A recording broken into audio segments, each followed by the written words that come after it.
నమస్తే, welcome to Rudra TV. బల్లి మనపై పడిందంటే ఏదోగా ఉంటుంది, ఒళ్ళు జలధరిస్తుంది. బల్లులంటే భయపడేవారు చాలా మందే ఉన్నారు. ప్రతి ఇంట్లో బల్లులు ఉంటాయి. బల్లులు సాధారణంగా ఇళ్లల్లో ఉంటాయి. ఇంట్లో లైట్ల వద్ద తిరిగే పురుగులను తిని బ్రతుకుతుంటాయి. బల్లి విష పురుగు అని చాలా అపోహలే ఉన్నాయి. బల్లి కరవదు గాని అది ఇళ్లల్లో తిరుగుతుంటుంది కనుక అది ఏదైనా ఆహార పదార్థాలలో పడితే దాన్ని తిన్నవారు మరణిస్తారని ప్రజల్లో ఒక అపోహ ఉంది. అదే విధంగా బల్లి మన శరీరంపై ఏ భాగాన పడితే వాటి ఫలితాలు ఏంటో తెలుసుకునే బల్లి శాస్త్రం కూడా ఉంది. కంచి కామాక్షి అమ్మవారి ఆలయంలో ఉన్న బంగారు బల్లిని ముట్టుకున్న వారికి బల్లి వారి దేహంపై ఎక్కడ పడినా దుష్ఫలితం ఉండదని ఒక నమ్మకం. అదే విధంగా బల్లి శరీరం మీద పడిన వారు కంచిలోని బంగారు బల్లిని ముట్టుకొని వచ్చిన వారి పాదాలకు నమస్కారం చేస్తే బల్లి పడిన దుష్ఫలితం ఉండదని ప్రజల్లో మరో నమ్మకం కూడా ఉంది.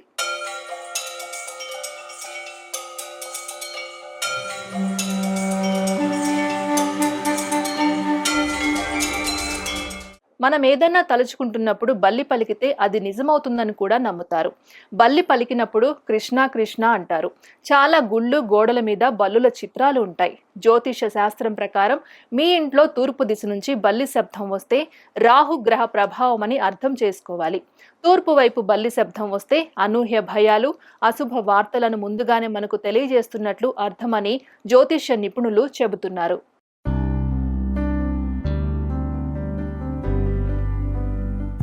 బంగారు బల్లి అంటేనే తమిళనాడులోని కాంచీపురం కామాక్షి ఆలయం గుర్తుకు వస్తుంది. అక్కడి ఆలయంలో బంగారు తొడుగులతో ఏర్పాటు చేసిన బల్లిని తాకితే సకల దోషాలు తొలగి పుణ్యం సిద్ధిస్తుందని భక్తుల విశ్వాసం. అయితే కంచి బంగారు వెండి బల్లి గురించి పురాణ గాథ ఏం చెబుతుంది? బంగారు వెండి బల్లుల యొక్క విశిష్టత ఏంటో ఇప్పుడు తెలుసుకుందాం.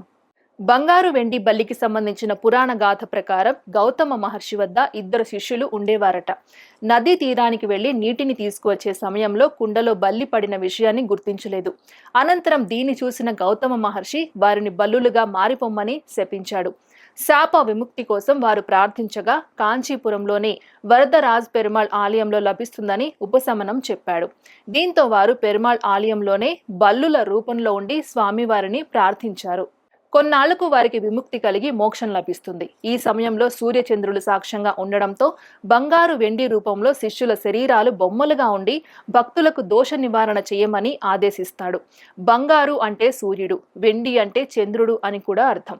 సరస్వతీదేవి నుంచి శాప విముక్తి పొందిన ఇంద్రుడు పెరుమాళ్ ఆలయంలో దీనికి గుర్తుగా ఈ బల్లి బొమ్మలను ప్రతిష్ఠించినట్లు మరో కథనం కూడా ఉంది. బల్లి ఇంట్లో తిరుగుతున్నప్పటికీ అది మీద పడితే దోషమనే విశ్వాసం ఎప్పటి నుంచో మన ఆచారంలో ఉంది. అలా బల్లి పడినప్పుడు భయపడకుండా కంచి కామాక్షి ఆలయంలోని బల్లిని తలుచుకొని స్నానం చేసి ఇష్ట దేవతారాధన చేయడం వల్ల ఆ దోషం పోతుందని చెప్పబడుతోంది. పౌరాణిక చారిత్రక నేపథ్యాలను కలిగిన లక్ష్మీ వెంకటేశ్వర స్వామి క్షేత్రం అక్కడ దర్శనమిస్తుంటుంది. అక్కడ అమ్మవారి మందిరం పైకప్పుకి 2 బల్లులు చెక్కబడి కనిపిస్తూ ఉంటాయి. అమ్మవారిని దర్శించుకోవడానికి వచ్చిన భక్తులు ఆ బల్లులను తాకుతుంటారు. అప్పటి వరకు బల్లులు మీద పడడం వల్ల దోషాలు ఏమైనా ఉంటే అవి తప్పకుండా నివారించబడతాయని స్థల పురాణం చెబుతోంది. బంగారు బల్లిని తాకడంతో అప్పటి వరకు చేసిన పాపాలు పోతాయన్న నమ్మకం చాలా మందిలో ఉంటుంది. అలాంటిది అసలు సిసరు బంగారు బల్లే కనిపిస్తే నమ్మటానికి కాస్త కొత్తగా ఉన్నా ఇది నిజం.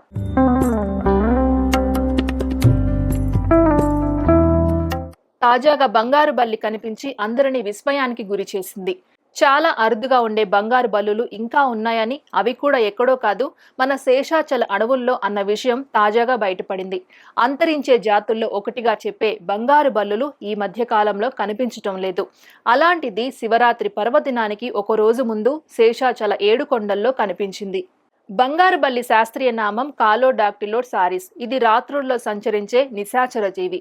బంగారు వర్ణం పోలిన ముదురు పసుపు, లేత పసుపు రంగులో మెరిసినట్లు ఉంటుంది. ఇవి 150 నుంచి 180 మిల్లీమీటర్ల వరకు పొడవు పెరుగుతాయి. రాత్రి గుహలు వాటి నివాసానికి అనుకూలం. సూర్యరశ్మి పడని, వేడి తగలని ప్రదేశాల్లో కనిపిస్తాయి. సాధారణంగా చీకటి పడ్డాక గుహల సందుల నుంచి వెలికి వస్తాయి. అనుకూల వాతావరణంలో జనం చడి చప్పుడు లేనప్పుడు ఒక్కసారి పగటిపూట బయటకు కనిపిస్తాయి. ఉంటాయి. ఇవి 40 నుంచి 50 గుడ్లు పెడతాయి. సాధారణ బల్లుల కంటే గట్టిగా వింతగా అరుస్తాయి. శేషాచల అడవిలో శ్రీవారి ఆలయానికి వెనుక 3 కిలోమీటర్ల దూరంలోని చక్రతీర్థం, 25 కిలోమీటర్ల దూరంలోని రుద్రగల తీర్థం తదితర చల్లటి ప్రదేశాల్లో మాత్రమే బంగారు బల్లి తరచూ కనిపించేది. అయితే ఇటీవల కొన్నాళ్లుగా కనిపించడం లేదని పరిశోధకులు చెబుతున్నారు.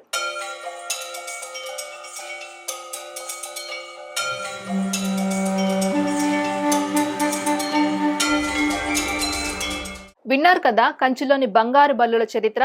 మరి మీరెప్పుడైనా కంచి వెళ్లారా?